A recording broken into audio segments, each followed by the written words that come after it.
ഈശോയ്ക്ക് സ്തുതി ഉണ്ടായിരിക്കട്ടെ. പരീക്ഷയ്ക്ക് ശേഷം അവർ 4 പേരും ഒരുമിച്ച് കൂടിയിരുന്ന് ഒരു ഹോട്ടലിലിരുന്ന് ഭക്ഷണം കഴിച്ചു. ഭക്ഷണത്തിന് ശേഷം ഒരു തീരുമാനമെടുത്തു. 40 വർഷങ്ങൾക്ക് ശേഷം ഇതേ സ്ഥലത്ത് ഇതേ സമയത്ത് നമ്മൾക്ക് ഒരുമിച്ച് കൂടണം. അവരൊരു തീരുമാനം കൂടെ പറഞ്ഞു.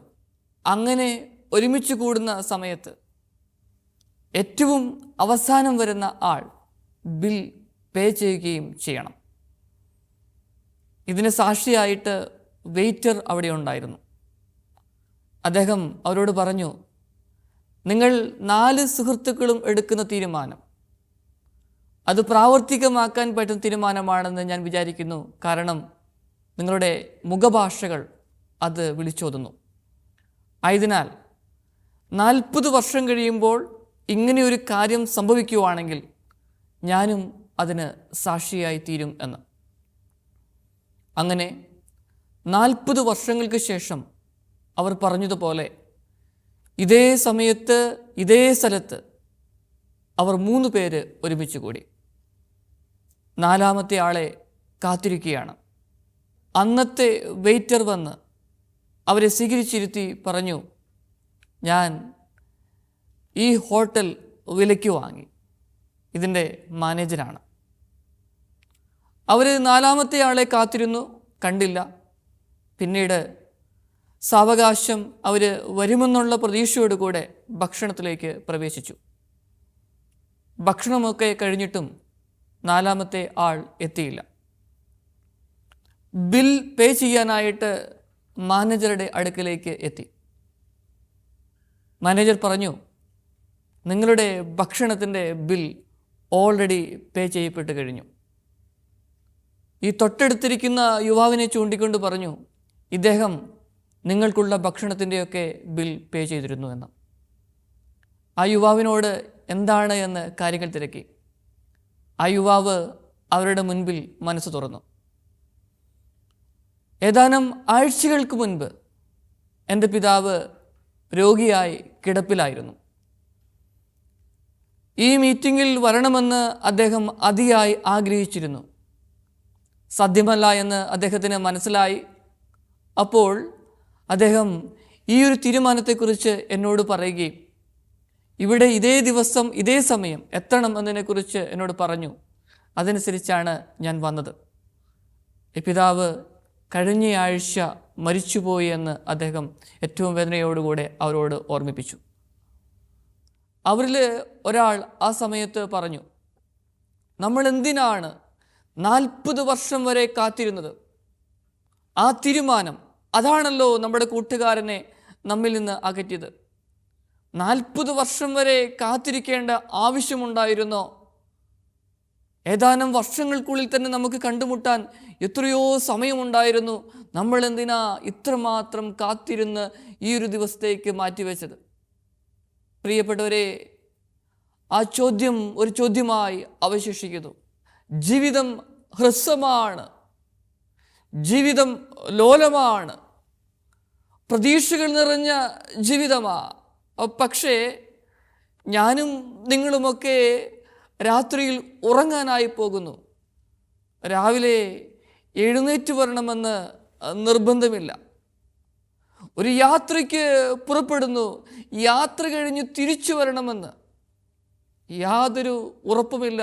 പ്രിയപ്പെട്ടവരെ, ഈ അവസരത്തിൽ ഓർക്കേണ്ട ഒരേ ഒരു കാര്യമുണ്ട്.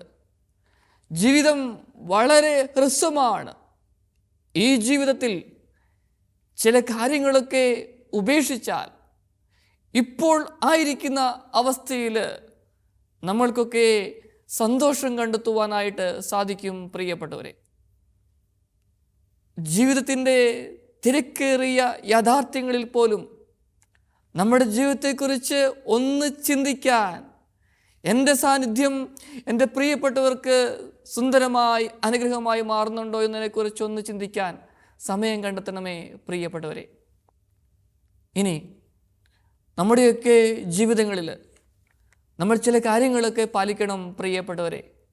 അതായത് ചിലരൊക്കെ പറയും, എന്നെ ആ വ്യക്തി അല്ലെങ്കിൽ ആ കുടുംബം വാക്കുകൾ കൊണ്ട് പ്രവൃത്തികൾ കൊണ്ട് മുറിവേൽപ്പിച്ചു. നല്ല സുഹൃത്തുക്കളായിരുന്നു, ഇഴയടുപ്പമുള്ള ബന്ധങ്ങളായിരുന്നു.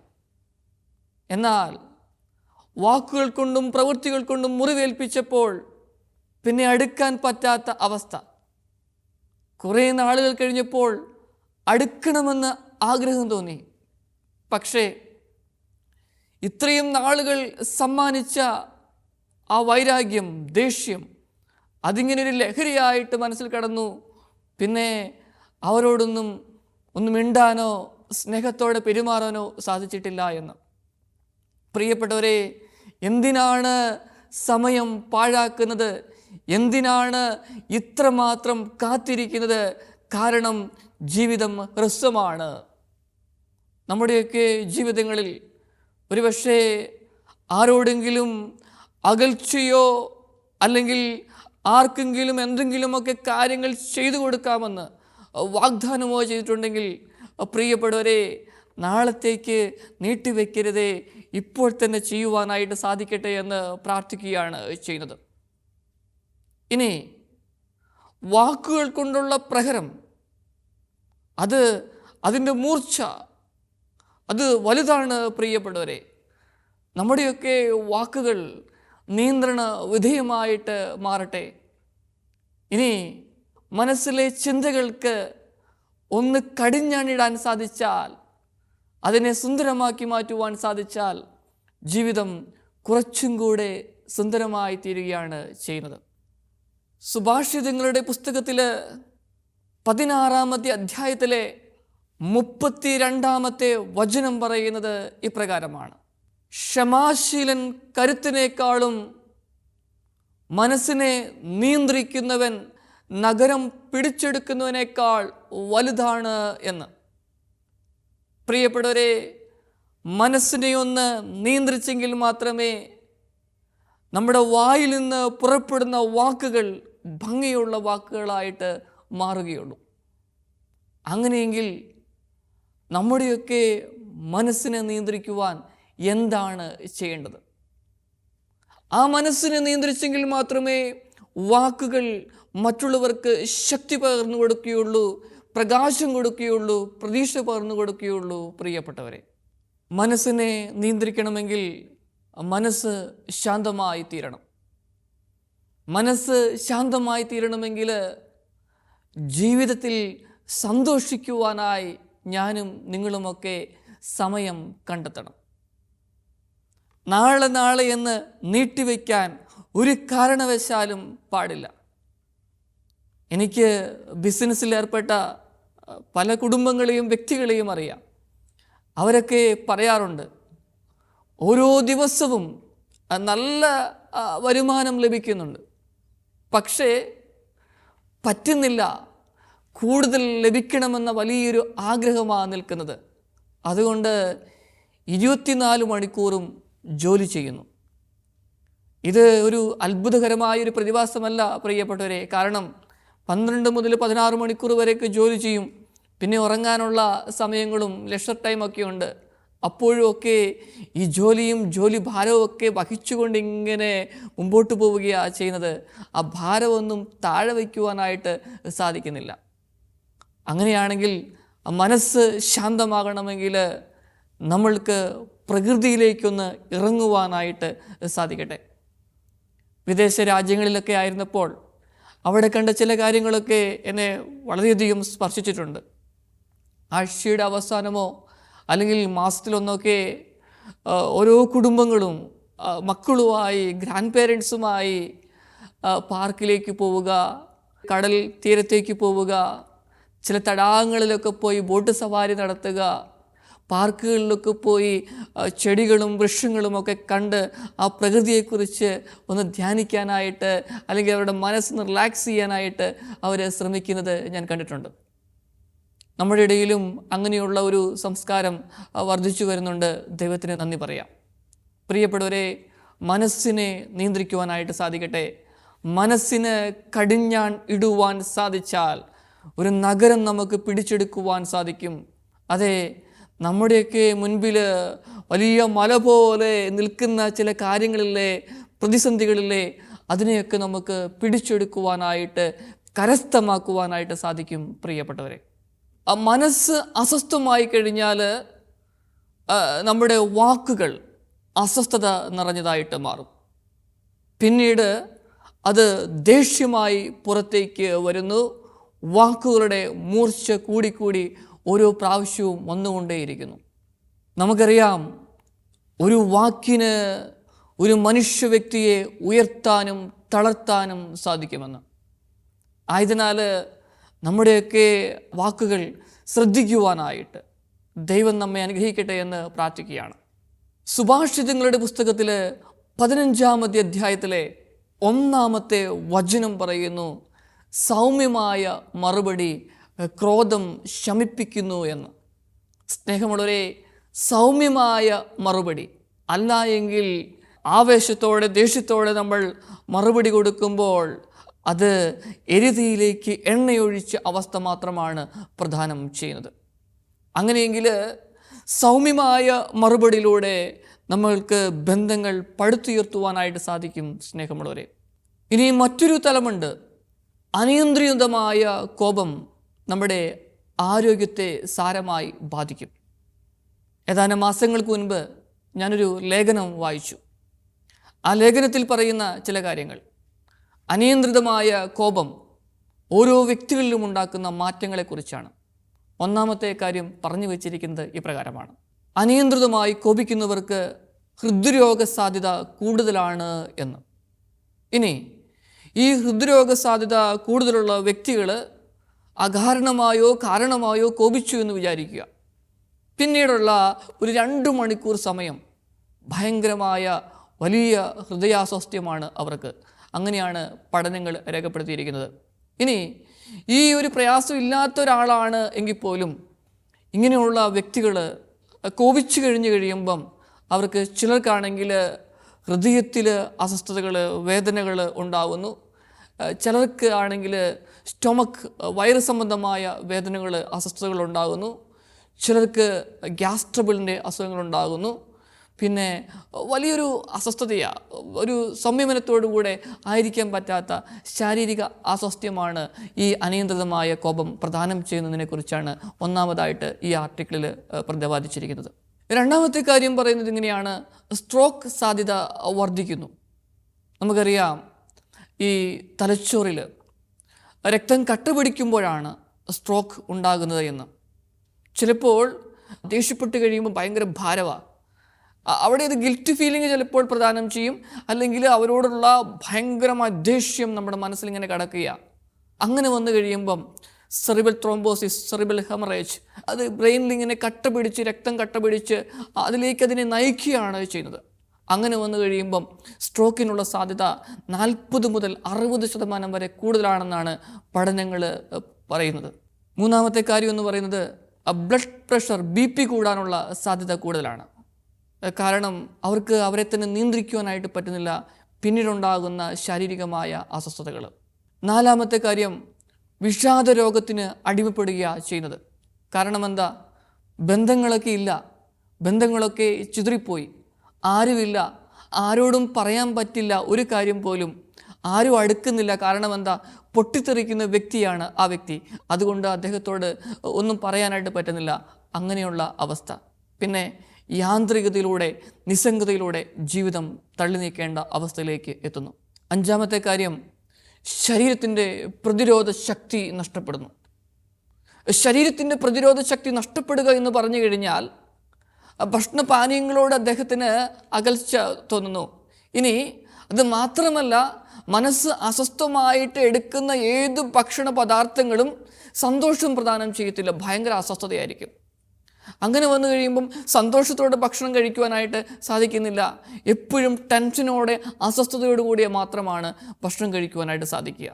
അത് ശരീരത്തിലൊന്നും പിടിക്കാത്ത അവസ്ഥ, ഭയങ്കര അവസ്ഥ, രോഗപ്രതിരോധ ശക്തി നഷ്ടപ്പെടുന്ന അവസ്ഥ. അങ്ങനെയാണെങ്കിൽ എന്താണ് ചെയ്യേണ്ടത്? സ്നേഹമുള്ളവരെ, മനസ്സ് നിയന്ത്രിക്കുവാനായിട്ട് സാധിക്കണം. മനസ്സ് നിയന്ത്രിക്കുക, അതാണ് മനസ്സിനൊരു കടിഞ്ഞാണിടുക, ചിന്തകൾക്ക് ഒരു കടിഞ്ഞാണിടുക. അങ്ങനെ വന്നു കഴിയുമ്പോഴാണ് മാത്രമേ നമുക്കിതിനെ ഓവർകം ചെയ്യുവാനായിട്ട് സാധിക്കുകയുള്ളൂ. നമുക്ക് ഈ മനസ്സിനെ നിയന്ത്രിക്കുക എന്ന് പറയുമ്പോൾ വേറൊരു കാര്യം കൂടെ അതിൻ്റെ അകത്ത് ഉണ്ട്. മനഃശാസ്ത്രജ്ഞന്മാർ പറഞ്ഞു വെച്ച ഒരു കാര്യമുണ്ട്. ദേഷ്യം വന്നു കഴിയുമ്പോഴത്തേക്കും നമ്മൾ ഇമോഷണലി ഇംബാലൻസ്ഡ് ആകുന്നു, നമ്മുടെ ഒരു സംയമനമായ ഒരു അവസ്ഥ ഇല്ലാതാകുന്നു. ആ സമയത്ത് ഏകദേശം 90 സെക്കൻഡ് 1.5 മിനിറ്റ് നിശബ്ദമായി ഇരിക്കുവാനായിട്ട് സാധിക്കണം. ഈ 90 സെക്കൻഡിൽ മനസ്സിൽ പലതരത്തിലുള്ള ചിന്തകൾ ഇങ്ങനെ വന്നുകൊണ്ടിരിക്കും. നെഗറ്റീവ് എനർജി മാത്രം പ്രദാനം ചെയ്യുന്ന ചിന്തകളായിരിക്കും ആ സമയം വന്നുകൊണ്ടിരിക്കുന്നത്. ആ സമയത്ത് എടുത്ത് പ്രതികരിക്കുവാൻ തുടങ്ങിക്കഴിഞ്ഞാൽ നമ്മൾ അസ്വസ്ഥരാകും, നമ്മളെ കേൾക്കുന്ന വ്യക്തികളും അസ്വസ്ഥരാകും. വലിയ ദേഷ്യത്തിലൂടെ അസ്വസ്ഥതയിലൂടെ പോകുന്ന സമയത്ത് 90 സെക്കൻഡ് നമ്മൾ സംയമനത്തോടുകൂടി ആയിരിക്കുവാനായിട്ട് സാധിച്ചാൽ നമുക്ക് വലിയ രീതിയിൽ അതിൽ നിന്ന് മോചനം ലഭിക്കും. ഇനി മറ്റൊരു കാര്യമെന്ന് പറയുന്നത് വിശുദ്ധ ഫ്രാൻസിസ് ഡി സെയിലസ് പറഞ്ഞ ഒരു കാര്യമാണ്. ഇങ്ങനെ വലിയ വേദനയിലൂടെ പ്രത്യേകിച്ച് ദേഷ്യപ്പെടുന്ന വ്യക്തികൾക്ക് അവരോട് സംസാരിച്ചു കഴിഞ്ഞാൽ മനസ്സിലാക്കാനായിട്ട് പറ്റും അവരുടെ ഉള്ളിൻ്റെ ഉള്ളിൽ ഒന്നുമില്ല എന്ന്. അങ്ങനെയുള്ള വ്യക്തികളൊക്കെ ഈ വിശുദ്ധൻ ധാരാളം കണ്ടിട്ടുണ്ട്, കേട്ടിട്ടുണ്ട്. ഈ വിശുദ്ധൻ ജീവിതത്തിൽ നിന്ന് പറയുന്ന ഒരു കാര്യമുണ്ട്, ദൈവത്തെ വിളിച്ച് അപേക്ഷിക്കണം. വിശുദ്ധൻ പറയുന്നത് ഇങ്ങനെയാണ്, ഒരു കൊച്ചു കുഞ്ഞിനെ പോലെ, ദൈവമേ എനിക്ക് ഇങ്ങനെ ഒരു അവസ്ഥയുണ്ട്, എനിക്ക് പറ്റുന്നില്ല, എൻ്റെ അവസ്ഥ ഇതാണ്. അങ്ങനെ ഒരു കുഞ്ഞിനെ പോലെ ദൈവത്തെ വിളിച്ച് അപേക്ഷിക്കുകയാണെങ്കിൽ വലിയ മാറ്റങ്ങൾ, വ്യതിയാനങ്ങൾ ജീവിതത്തിൽ സംഭവിക്കുമെന്നാണ് വിശുദ്ധ ഫ്രാൻസിസ് ഡി സെയിലസ് പറഞ്ഞു വയ്ക്കുന്നത്. അതോടൊപ്പം തന്നെ നമ്മൾ ചെയ്യേണ്ട ഒരു കാര്യമുണ്ട്, ആരോഗ്യപരമായ സംഭാഷണം ശീലിക്കുക. ആരോഗ്യപരമായ സംഭാഷണം എന്ന് പറയുമ്പോൾ എന്താണ്? ജീവിതത്തിൽ പ്രതികൂല സാഹചര്യങ്ങളൊക്കെ ഉണ്ടാകുമ്പം ചില കാര്യങ്ങളൊക്കെ നമ്മളെ വളരെയധികം വേദനിപ്പിക്കുന്നതായിരിക്കാം. നമ്മുടെ മുമ്പിൽ കാരണങ്ങളും കാര്യങ്ങളും ഒക്കെ ഉണ്ട്, ആ ബോധ്യങ്ങളുമുണ്ട്. ഇനി ആ ബോധ്യങ്ങളൊക്കെ മറ്റുള്ളവരേക്ക് ഒന്ന് മനസ്സിലാക്കിയെടുക്കാനായിട്ട് ഭയങ്കര വിഷമമാണ്. ചിലർ പറയാച്ചോ ചില സമയത്ത് മുഖം കറുപ്പിച്ച് പറഞ്ഞെങ്കിൽ മാത്രമേ ചിലതൊക്കെ നേടിയെടുക്കുവാനായിട്ട് സാധിക്കുകയുള്ളൂ എന്ന്. കുറച്ചൊക്കെ ശരിയാണ്, പക്ഷേ അങ്ങനെ അധികമൊന്നും നേടിയെടുക്കുവാനായിട്ട് സാധിക്കത്തില്ല പ്രിയപ്പെട്ടവരെ. ആരോഗ്യപരമായ സംഭാഷണം ശീലിക്കുവാണെങ്കിൽ വലിയ വ്യത്യാസമാണ്. എനിക്ക് പരിചയമുള്ള ഒരു വൈദികനുണ്ട്. അദ്ദേഹം എൻ്റെ സ്പിരിച്വൽ ഫാദറാണ്. ഞാൻ മാസത്തിലൊരിക്കലെങ്കിലും അദ്ദേഹത്തിൻ്റെ അടുക്കൽ പോകാറുണ്ട്. നമുക്കറിയാലോ, ചില വ്യക്തികളോട് സംസാരിക്കുമ്പം നമുക്ക് ഭയങ്കര ഊർജ്ജമാണ് നമുക്ക് ലഭിക്കുന്നത്, ഭയങ്കര ശക്തിയാണ് ലഭിക്കുന്നത്. ഞാനൊരു 10-25 മിനിറ്റ് 30 മിനിറ്റ് അദ്ദേഹത്തോട് സംസാരിക്കുമ്പം എന്നെ ശ്രദ്ധാപൂർവം കേൾക്കും. എൻ്റെ ഓരോ ചലനങ്ങളും അദ്ദേഹം നിരീക്ഷിക്കും. അവസാനം 6-7 മിനിറ്റിനുള്ളിൽ അദ്ദേഹം എല്ലാം ചുരുക്കി പറയും. പിന്നെ ബൈജുച്ച ഇങ്ങനെയൊക്കെ ഓരോ കാര്യങ്ങളെ സമീപിച്ച് കഴിയുമ്പം അവിടെ ഒരു വ്യത്യാസം കണ്ടില്ലേ, അതല്ലേ നല്ലത്, അതിനെയല്ലേ നമ്മൾ സ്വീകരിക്കേണ്ടത്. അങ്ങനെ ചില കാര്യങ്ങൾ പറഞ്ഞു കഴിയുമ്പം ജീവിതത്തിൽ എങ്ങനെയാണ് മുമ്പോട്ട് പോകേണ്ടതെന്ന് അദ്ദേഹത്തിൻ്റെ അനുഭവജ്ഞാനത്തിലൂടെ പറഞ്ഞു തരുമ്പോൾ ഭയങ്കര വ്യത്യാസമാണ്. സ്നേഹമുള്ളവരെ, ഇത് കുടുംബജീവിതത്തിലും പ്രാവർത്തികമാക്കാനായിട്ട് പറ്റും. ജീവിത പങ്കാളികൾ തമ്മിൽ, മക്കൾ തമ്മിൽ ഒരു ആരോഗ്യപരമായ സംഭാഷണം അവിടെ ഉണ്ടായെങ്കിൽ ജീവിതം നമുക്ക് വലിയ സന്തോഷത്തോടെ മുമ്പോട്ട് കൊണ്ടുപോകാനായിട്ട് സാധിക്കും. പ്രിയപ്പെട്ടവരെ, സുഭാഷിതങ്ങളുടെ പുസ്തകത്തിൽ 16-ാമത്തെ അധ്യായത്തിലെ 24-ാമത്തെ വചനം പറയുന്നത് ഇപ്രകാരമാണ്: ഹൃദ്യമായ വാക്ക് തേൻ പോലെയാണ്, അത് ആത്മാവിന് മാധുര്യവും ശരീരത്തിന് ആരോഗ്യപ്രദവുമാണ് എന്ന്. പ്രിയപ്പെട്ടവരെ, ഹൃദ്യമായ വാക്ക്, നമുക്ക് അങ്ങനെ സംഭാഷണ ശൈലി രൂപപ്പെടുത്തുവാനായിട്ട് സാധിക്കട്ടെ. ആരെയും പേടിപ്പിച്ചോ ആക്രോശിച്ചോ അല്ലെങ്കിൽ വലിയ ദേഷ്യത്തോടുകൂടെ സംസാരിച്ചോ നേടിയെടുക്കാനായിട്ട് സാധിക്കില്ല. പ്രിയപ്പെട്ടവരെ, ഓരോ വ്യക്തിയുടെയും മനസ്സിൻ്റെ ഉള്ളിൽ ഇടം നേടിക്കഴിഞ്ഞാൽ ചിലപ്പോൾ നമ്മുടെ ചില ചലനങ്ങൾ പോലും വലിയ മാറ്റം ആ വ്യക്തികളിൽ ഉണ്ടാക്കിയെടുക്കും. നമ്മുടെ ചില ചലനങ്ങൾ പോലും അവർക്കറിയാം. ആ ഓരോ ചലനം, നമ്മുടെ രൂപഭാവ വ്യത്യാസങ്ങളൊക്കെ, അത് മതി നമുക്ക് ജീവിതം സുന്ദരമാക്കി മാറ്റുവാനായിട്ട്. അതിനാൽ സ്നേഹമുള്ളവരെ, നമ്മുടെയൊക്കെ ജീവിതത്തെ തമ്പുരാൻ്റെ കരങ്ങളിലേക്ക് കൊടുക്കാം. നന്മകൾ ഒരുപാട് വാരിക്കോരി ചൊരിഞ്ഞിട്ടുണ്ട്. നമുക്ക് നന്ദി പറയാം. നമ്മുടെയൊക്കെ ജീവിതങ്ങളിൽ ചില കാര്യങ്ങളൊക്കെ ചെയ്യുവാനായിട്ട് നീട്ടി വെച്ചിട്ടുണ്ടെങ്കിൽ, പോസ്റ്റ്പോണ്ട് ചെയ്തു പോയിട്ടുണ്ടെങ്കിൽ, നമുക്ക് അതിൻ്റെയൊക്കെ ദൈർഘ്യമൊന്ന് കുറയ്ക്കുവാനായിട്ട് ശ്രമിക്കാം. ഞാൻ ആദ്യ ഭാഗത്ത് പറഞ്ഞില്ലേ, 40 വർഷങ്ങൾക്ക് ശേഷം ആ 4 കൂട്ടുകാർ ഒരുമിച്ച് കൂടാനായിട്ട് ആഗ്രഹിച്ചത്.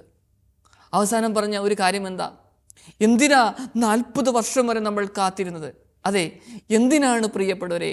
ഒന്ന് കോംപ്രമൈസ് ആകാനായിട്ട്, അല്ലെങ്കിൽ മറ്റുള്ളവരുടെ ജീവിതങ്ങളിലേക്ക് ഒന്ന് ചെന്ന് അവർക്ക് സന്തോഷവും സൗഭാഗ്യവുമൊക്കെ നമ്മളെ കൊണ്ട് ആകുന്ന രീതിയിൽ കൊടുക്കാനായിട്ട് വൈകുന്നത്. അതെ, ജീവിതം ഹ്രസ്വമാണ്, ലോലമാണ്. എന്നാൽ മനസ്സിലാക്കുക, ഈ ചെറിയ ജീവിതം, അവിടെ നമ്മുടെയൊക്കെ സാന്നിധ്യം നമ്മുടെ പ്രിയപ്പെട്ടവർക്ക് അനുഗ്രഹമായി മാറട്ടെ. നമ്മൾക്ക് പ്രാർത്ഥിക്കാം. ഈശോയെ, എന്നെ കേൾക്കുന്ന ഓരോ വ്യക്തിയെയും കുടുംബത്തെയും സമർപ്പിച്ച് പ്രാർത്ഥിക്കുകയാണ്. ഓരോ കാര്യങ്ങളും പോസ്റ്റ്പോണ്ട് ചെയ്യാതെ, നാളെ എന്ന് മാറ്റിവെക്കാതെ ചെയ്യുവാൻ. ആരോടെങ്കിലും മനസ്സിൽ ദേഷ്യമോ വൈരാഗ്യമോ ഉണ്ടെങ്കിൽ നാഥ അങ്ങേറ്റെടുക്കണമേ. എന്നെ കേൾക്കുന്ന ഓരോ വ്യക്തിയും കുടുംബത്തെ സമർപ്പിക്കുകയാണ്. യേശുവിൻ്റെ നാമത്തിൽ മനസ്സിൻ്റെ ഭാരങ്ങൾ വിട്ടുമാറട്ടെ. പിതാവിൻ്റെയും പുത്രൻ്റെയും പരിശുദ്ധാത്മാവിൻ്റെയും നാമത്തിൽ ആമേൻ.